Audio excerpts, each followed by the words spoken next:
সংসারে আমাদের জীবনে যখন কোনো সুখ বা দুঃখ আসে, তার জন্য আমরা কাউকে না কাউকে অবশ্যই দায়ী করে থাকি, তাই না?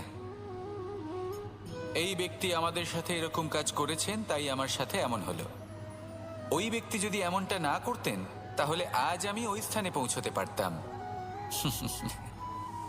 সবই আপনার দৃষ্টিভঙ্গির ওপর নির্ভরশীল, আর যদি আপনার দৃষ্টিভঙ্গি এমন হয়, তাহলে তা অনুচিত। সত্যি কথা বলতে, এই সংসারে ভিন্ন ভিন্ন ধরনের মানুষ আছে। এটা আপনার উপর নির্ভর করছে কিভাবে তাদের স্বাগত জানাবেন।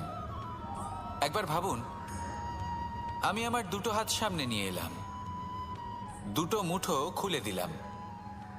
দুই প্রকারের মানুষ আসবেন, কিছু না কিছু দিয়ে যাবেন।